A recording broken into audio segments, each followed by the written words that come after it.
peuple congolais avec un kabambote na bino esika bozwami tobimi lisusu po tolobi mikolo pe na guerre médiatique tokotike la mutu tenté. Donc tous les médiocres va les gars na TV pour pas n'importe quoi tokotike la bango tenté. Donc on doit prendre de la place. Donc j'en appelle à tous les vidéomans de la résistance, prenez de la place pour parler, sensibiliser, réveiller pour 2020 année de délivrance pour la Congo. Je vais faire cette vidéo pour parler du discours de la conférence de presse de Mfumupa. Adolphe Muzitu, mon premier Losako, respect et sika ozwami. Bandeko balobi, soko moni ndoki belela. Ya mwana biso pe toye ko belela. Je viens parler au leader de la Mouka, il y en a deux dedans. Otoye ko telemela lelo. Donc détail moko na moko. Na lobi boy. Makambu Adolphe Muzitu wa lobby, ça concerne tout le monde. Et ça makambu biso no sunto lobaka. Adolphe Muzitu, il a lancé un message fort, message au biso ba résistant, au biso to lukaka, ba leader ba loba. De l'homme mutu moko a lobby en haut. Et il faut appuyer. Mais tout le monde qu'il y a deux démons dans la coordination la Mouka, dans le groupe la Mouka, il y en a deux bazaba démons, bazo servir d'intérêt na bango. Bazo bima popa lo baba n'importe quoi. Toye ko tele la bino. Jean-Pierre Bemba le chairman Igwe. Papa, yo 10 ans yo sala na CPI yo to moni ko kité. Vous n'en avez pas marre de trahir ce pays? Vous n'en avez pas marre de trahir cette patrie? Toi tu vas trahir les Congolais combien de fois? 2006 yo gagné ba élection que na ki ko accepter l'inacceptable kuna et pas Kabibi China Rambo. Si tu t'es retrouvé 10 ans à la CPI, tu vas encore trahir les Congolais. Bah, ça qui est en coordination à la Mouka Awa. Qu'est-ce que tu as fait pendant 3 mois? Hein? Qu'est-ce que tu as fait pendant 3 mois? À part aller réclamer comment on appelle ça? L'héritage à Papa Nabino. Et pourtant, tu as amassé des millions pendant que tu étais politicien. Tu en as amassé des millions. Jean-Pierre Bemba, tu as de l'argent. Mais pendant 3 mois, il y a coordination. On a besoin de vous. Ok, na Congo, on a Hollandais là. Héritage à Papa Nabino. Tu es parti te marier avec ta femme. Il n'y a pas de problème. Parce qu'elle t'a attendu pendant 10 ans. La moindre des choses, c'est fallait. Ok, le bal à moi là-bas. Au bali épée. Ok, c'est bien. Et là, on est le salaki na magamba la mouka. On n'a pas préparé 2023. Au moins, on est la Mamouka.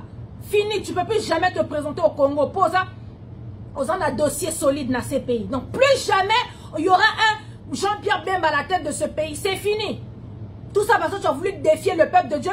Nous avons appelé sur punition et correction. Tu nous as trahis en 2006 en acceptant l'inacceptable. Tu t'es retrouvé à la CPI. On t'a soutenu. Au Bimi, au IEP, et tout.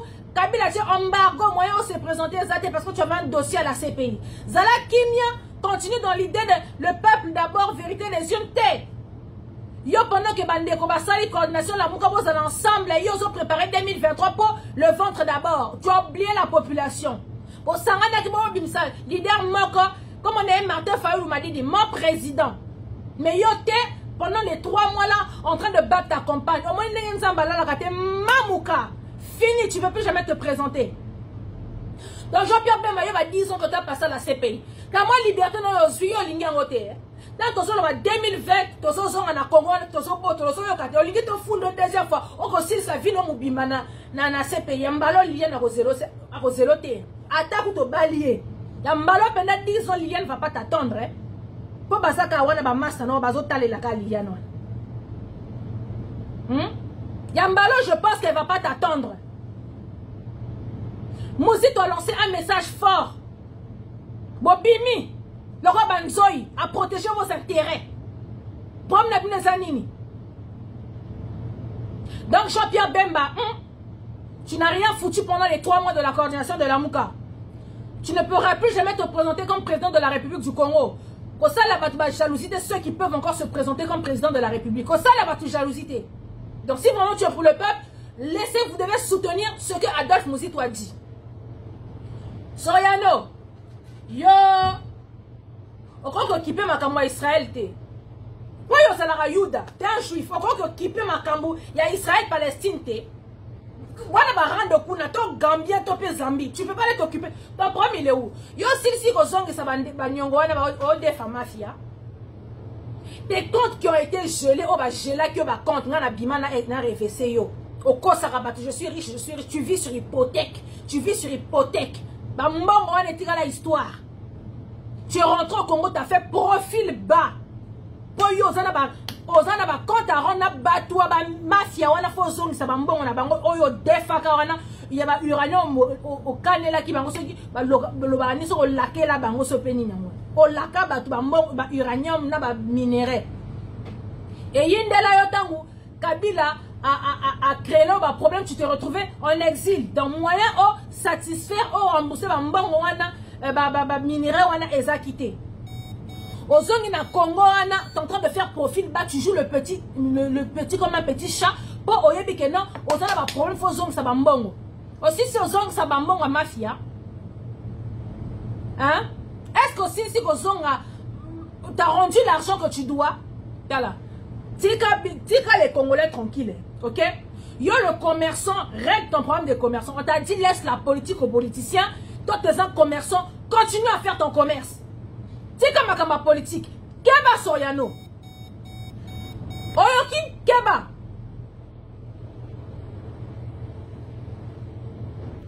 Soyano Keba Toyebisio Keba. Ce que nous disons tout haut, tout bas, c'est ce que Adolphe Mouzitou il a pris ses responsabilités et à lobby. Namone Belé. Baso condamné Adolphe Mouzitou lui aussi quand il était avec Kabila. À Salanini. Hey! Celui qui n'a jamais péché puisse lui jeter la première pierre. Na 15% d'abino maboko pembe. Lui aussi il est parti pécher, non? Le problème c'est pas que Azala qui. Le problème c'est de changer. Au moins Adolphe il a changé. À mon avis qu'il était là-bas à l'époque. À Salimabé, il décide de se racheter. C'est ce qu'il faut prendre. Andoki. L'important c'est qu'il change. L'important c'est qu'il se soit rendu compte que non. Et si Katozala Kamabe, besoin de juger pour Annie.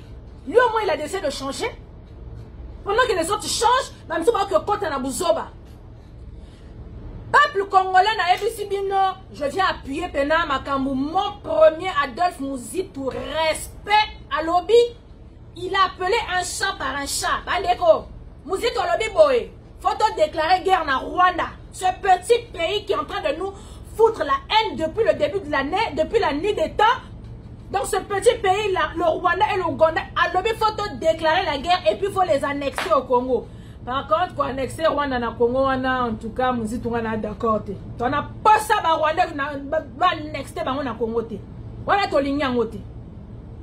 On a peine à revoir, mais pour déclarer guerre, on a des makambo.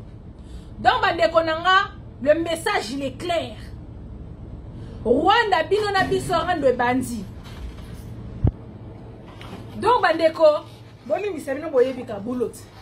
Donc vraiment le message il est clair. Banakin, tolobi 2020 année de délivrance.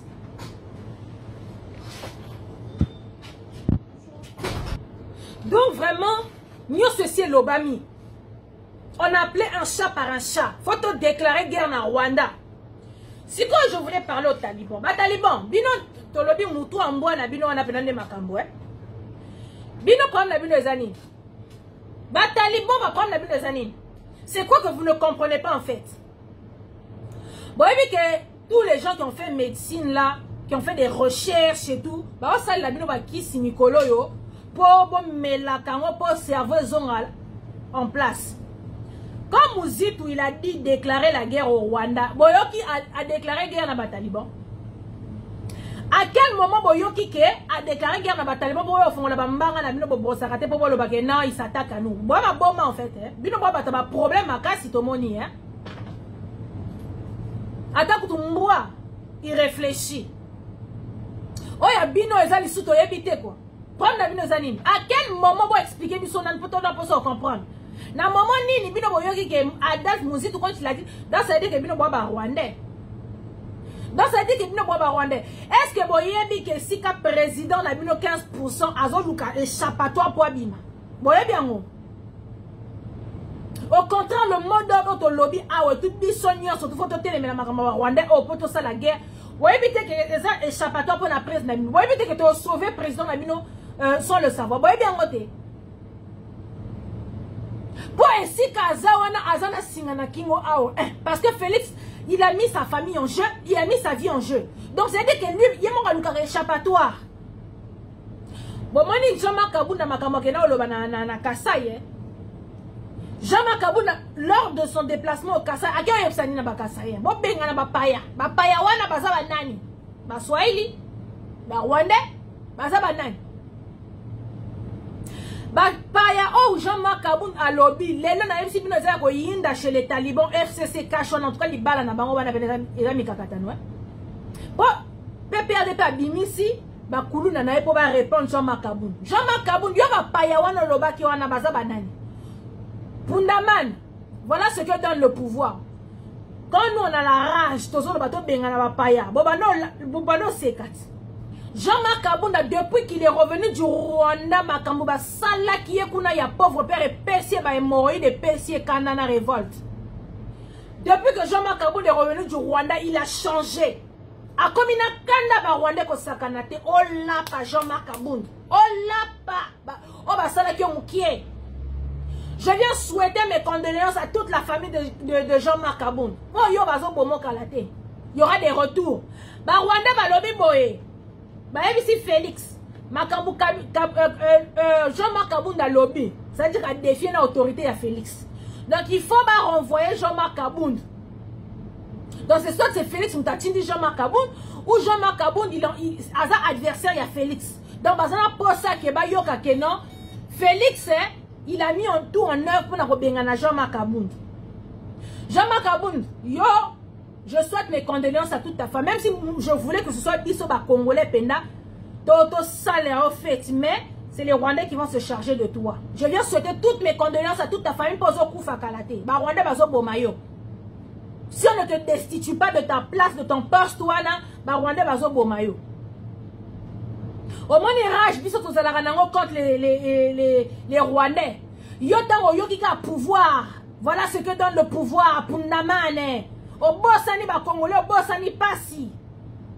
Les lots comme na kanda ba Rwandais ko sakana te bande kuna na FC Bino Jean-Marc Kabounda mikolo comme na kanda ba Rwanda ko lia bango vivant. Po makambu ba sala ki na kingaka kinano mona ngote banda botama. Et pesa y révolte. Oh la pa Jean-Marc Kabounda. Oh là, pas Jean-Marc Kabounda. Tu as vu que l'argent ne fait pas le bonheur, hein? Au Moniango, vont mettre les Rwandais, vous t'ont montré par A plus B que c'est eux qui ont le pouvoir. Les lots comme il y a Kanda, ok, na Kassai. Oh, ça va Kassai, va benga na bapaya. Bapaya, oh yo loba ki wana. Foye bi ça va Rwandais, pas ça va nani. Pour bino bo loba ramakabu woko kakate. C'est comme ton 15%, yes, on a vendu loba makambu. So beaucoup d'années faire affaire na ba Rwandais, pour changer ma loba. En fait, c'était pas à vous qu'on parlait, que ma loba est à ma soleil, pas ma Congolais. Donc, yo pe papaya, oh yo lobby, ba zaba nani. Ba Rwandais, oh garçon, wana ya Rwandais, wana, aleka ki aloba ki kebino, ba peuple du Kassai, boza moitié Rwandais. Donc, il y a beaucoup de Rwandais au Kassai.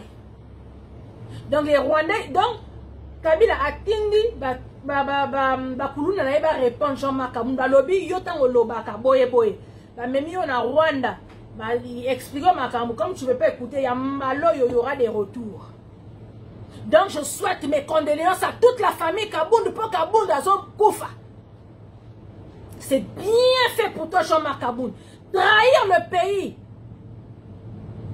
Tu nous as trahis et bien voilà les restes comme na kanda ba Rwandais te kozana kanda ba Rwandais te dil de makam. Dil de makambu. Donc comme je suis en train de dire, je viens répéter encore aux talibans.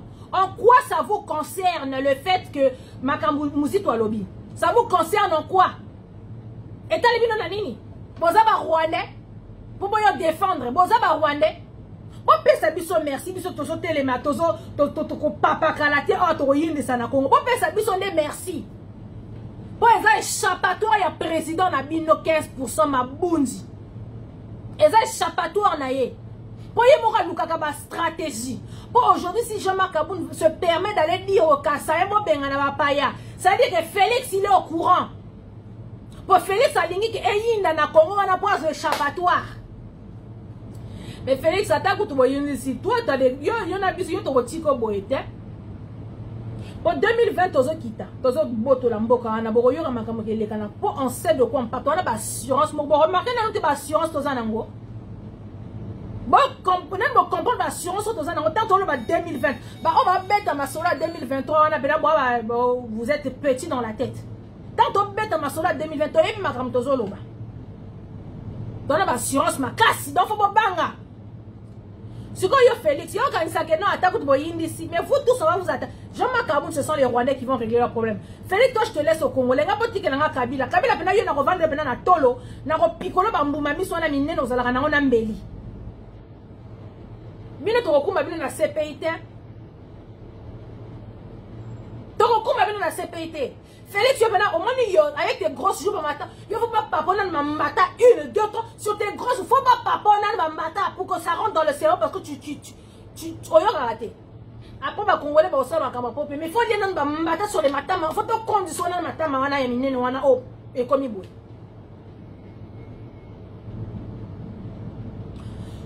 Donc comme je viens encore le répéter, Bande Konanga Mouzitou il a appelé les choses clairement. Alobi donc déclarer guerre na Rwanda. Pour Bande Konangai le Congolais belé va comprendre na bango makamba ba parabole te. Comme mon président Martin Fayulu m'a dit lui comme il y a benga ya lo ba parabole et belé. Combien de fois il a dit au Kinois que non, botala ba exemple il y a Algérie. Et belé tamsou ba na bango makamba le en Algérie pété. Pour belé pe ba na bango informé te belé bana et belé ba na ba TV na banda côté. Et belé ba na ba téléphone te ba internet et tout internet na etam so que linga chéri na ya poto pour batine la ba code. A que landa makamba Algérie na ndenge ni. Comme Martin Fayulu dit, regardez vos amis des trucs du Burkina Faso. Et belé ba landa kate. Donc tant que vous bête ma sola ba parabole ba lingité. Il faut appeler les choses ça par ça. Yangwana pena Adolphe Mouzitou Mfumu pa alobi faut déclarer guerre na Rwanda. Donc message obiso ba résistant bando zela ke ba leader politique wana ba loba lelo Adolphe alobi yango yangwana to soya ko appuyer et puis to kebi sa Soriano na Jean-Pierre Bemba. Donc yangwana to eko kebi sa bango ba keba Soriano yo mo yebi que ça pète au Congo moyen son ça va uranium na ezate ba mbongo zo defa na mafia ezate yangwana zo ningo contrer keba Soriano. Donc, en tout cas, Soriano Keba. Keba Soriano. Donc, qui peine, donc pendant que tu as encore le temps, Salambangu, il y a des minéraux, il y a des mafia, mafia, faut pas bomber la biso yo. Soriano, faut pas bomber la biso yo. Igwe, le Sherman, Botika, Mouzitou Loba. Bon, qu'il y a quoi appuyer, vous l'appuyez ensemble, to bengana ba Rwanda, faut tout ça, un petit pays comme le Rwanda, bah comment vous martyriser biso nandeni. La guerre est déclarée. Donc voilà, la guerre est déclarée. Bande Konanga, que des fois je coupe, je perds le fil pour boyebi makamongo. Donc vraiment, Bandeko, peuple congolais, le message est clair. Pour expliquer le sou na ndenge msouté. Ma falo bana ba parabole. Mouzitou alobi mot par mot, chat par chat. Alobi na minute rando biso na ba Rwandais.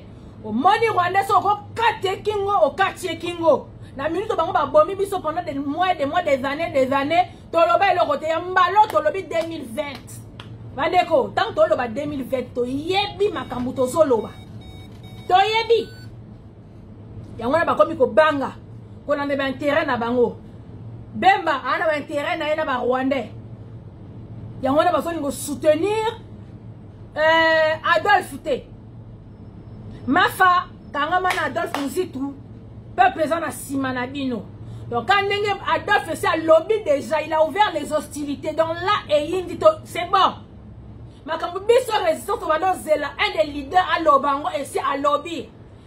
Mais on a peut dire que la minute où on a ça koyinda, si quand tout le monde a badé, très trop bon boy, ba yobi, ma papa yo loba n'importe quoi pour perturber la population. Population est dans nzala bo mo nangote, bo la ndela ka ba intérêt na bino. Donc il y a que vos intérêts qui comptent. Donc, Mouzitou, il est pas ça qui n'a Kabila. Que celui qui n'a jamais péché lui lance la première pierre. On est ça le passé, naïe. Si quoi va loba à l'époque, Mouzito, baki okota kuna. Kokende liboso ezako komate. Mieux vaut la fin d'une chose que son commencement. Adolphe Azaki Moutaba Kabila kuna, premier ministre à Kabila. Amoni kuna était à Longwena et il a rejoint le peuple et il est en train de travailler pour le peuple. Ma belle Zat. L'essentiel c'est qu'au moins il s'est rendu compte, il a eu conscience, n'est-ce pas? Ce que Félix ici là, les ventres, le peuple d'abord, Bino IDPS, parti et Koufi. Bako ça l'alliance nanine. Ce que UDPS et Koufi. Je préfère encore Adolphe Mouzitou qui était là-bas qui a dit que non, il s'est rendu compte que non, les Amabé, les lois de la peuple. Que l'UDPS, il y a 15%, le peuple d'abord, à la fin, ils ont perdu. Donc, c'est-à-dire que 37 ans de lutte, n'a pas eu na maille. Et là, on dit les Amalam. Je préfère Adolphe Mouzitou. Comme on dit, mieux vaut la fin d'une chose que son commencement. UDPS, le peuple d'abord. UDPS a trahi Congo Moubimba. Donc 37 ans à Bango, il y a lutte et Ken Amaï. Donc nous surtout Basala et Ken Amaï. Donc à quoi bon avoir lutté pendant 37 ans si à la fin vous perdre? Mais Adolphe Mouzitou, qui était avec les ennemis, il a lâché les ennemis pour lobby que non, le Congo congolais. À je préfère Adolphe Mouzitou. Donc, lui aussi à l'époque, il a changé. Il y a bien, il y a un besoin. Il y a un peuple congolais, on ne va rien lâcher. Guerre médiatique. Bon, puis ma loba.